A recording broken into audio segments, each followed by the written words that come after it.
Bonjour, Boker Tov, Chodesh Tov, nous sommes le 15 avril 2018, le 30 Nissan 5778. Daniel Haïk au micro, David Amara à la technique. Heureux de vous retrouver en ce dimanche matin pour une nouvelle heure d'actualité. Une heure d'actualité qui sera soutenue, chargée parce que l'actualité l'est chargée et parce que nous approchons également du Yom HaZikaron et du Yom HaAtzmaout, les deux événements marquants de cette journée. C'est la raison pour laquelle ce matin nous aurons trois invités. Le premier sera dans quelques instants vers 8h10 le professeur Michael Bar-Zohar, biographe de David Ben Gurion et de Shimon Peres, avec lequel nous parlerons justement de Ben Gurion, de ce qu'il aurait dit de l'État d'Israël aujourd'hui qui va fêter ses 70 ans. Nous serons en ligne donc avec lui vers 8h10 après un premier journal d'actualité. Ensuite, nous plongerons dans l'actualité plus proche orientale et plus brûlante, on peut le dire, au sens propre et au sens figuré, avec Avi Pazner, l'ancien ambassadeur d'Israël à Paris, qui nous donnera son avis sur les attaques occidentales contre les installations chimiques syriennes dans la nuit de vendredi à samedi. Ce sera vers 8h25. Ensuite, vers 8h35, je vous présenterai la revue de la presse et des médias israéliens. Vers 8h45, nous serons avec Sam Kadosh, le directeur général du CNEF, avec lequel nous parlerons des événements donc marquants de cette semaine. Et Sam Kadosh nous présentera une semaine chargée d'activités du CNEF, activités d'émotion et de joie également cette semaine, donc qui n'est pas tout à fait comme les autres. Et puis, nous terminerons cette heure d'actualité ce matin avec la chronique d'Eliana Gurfinkel, Un jour, notre histoire. Ce sera vers 8h55. Voilà donc pour le programme. Et tout d'abord, comme promis, comme chaque matin, tous les grands titres de l'actualité israélienne. Le Hezbollah ainsi que d'autres éléments syriens et iraniens ont formellement démenti durant la nuit les rumeurs d'une attaque israélienne contre une base irano-syrienne près de Homs. Selon des sources iraniennes et syriennes, une forte explosion s'est produite en milieu de soirée dans cette base et des témoins parlent de flammes élevées qui auraient été remarquées sur place et de plusieurs explosions. Mais cette fois,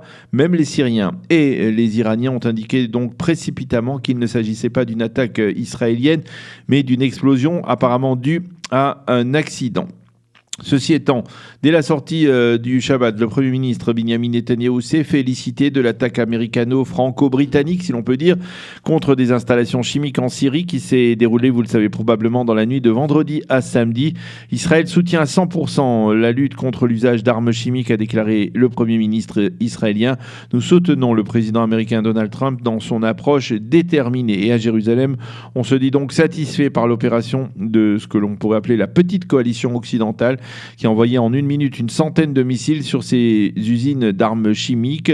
Selon les estimations des experts israéliens, ces attaques auraient fait rétrograder la Syrie de plusieurs années en matière d'armement chimique. Le conseiller israélien à la sécurité nationale, Meir Ben Shabbat, s'est entretenu hier avec ses homologues américains, français et britanniques. Côté israélien, on envisage également l'éventualité qu'à la suite de cette opération, les Russes décident d'équiper les Syriens en missiles S-300, ce qui risque de rendre d'éventuels raids aériens israéliens plus complexes dans l'avenir, donc des raids aériens sur le territoire syrien. Nous reviendrons donc longuement sur cette opération dans la revue de la presse et des médias israéliens, la presse israélienne qui commenterait abondamment cette opération dans la nuit de vendredi à samedi. Ce sera donc dans la revue de la presse vers 8h35. Il faut également souligner que vendredi, avant l'opération occidentale, le porte-parole de Tsahal a révélé que le drone iranien qui avait été intercepté il y a 2 mois et détruit en vol par Tsahal était armé et qu'il s'apprêtait donc à commettre une attaque contre une cible israélienne. Le porte-parole de Tsahal a affirmé que le drone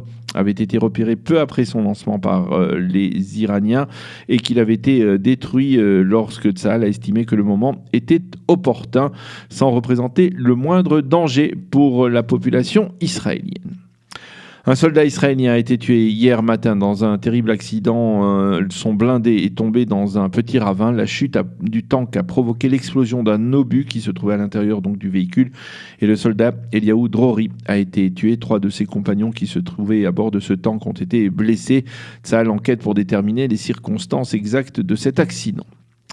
La journée de vendredi s'est déroulée dans une tension, on va dire, relative le long de la frontière de la barrière de sécurité entre Israël et la bande de Gaza. Ce sont environ quelques 10 000 Palestiniens qui se sont approchés de cette barrière et ont manifesté, mais ils n'ont pas menacé les Pour la plupart, donc, les Israéliens, les tireurs d'élite de l'armée israélienne ont tué un Palestinien et en ont blessé d'autres qui tentaient de s'approcher dangereusement de la frontière. Côté israélien, on a fait remarquer que le mouvement de protestation lancé il y a 3 semaines par le Hamas le long de la frontière entre Israël et la bande de Gaza commençait à s'affaiblir. La météo pour terminer, temps chaud et ensoleillé sur l'ensemble du territoire israélien. Il fera aujourd'hui 25 degrés à Jérusalem, 24 à Tel Aviv et 34 degrés à Eilat. Voilà, c'est la fin de ce premier journal. On se retrouve dans quelques instants, comme promis, avec le professeur Michael Barzoar pour parler des 70 ans de l'État d'Israël et en particulier de ce qu'aurait dit le vieux, le Zaken, le David Ben Gurion, le premier père fondateur de l'État d'Israël, de ce qui se passe aujourd'hui dans cet État d'Israël 70 ans plus tard.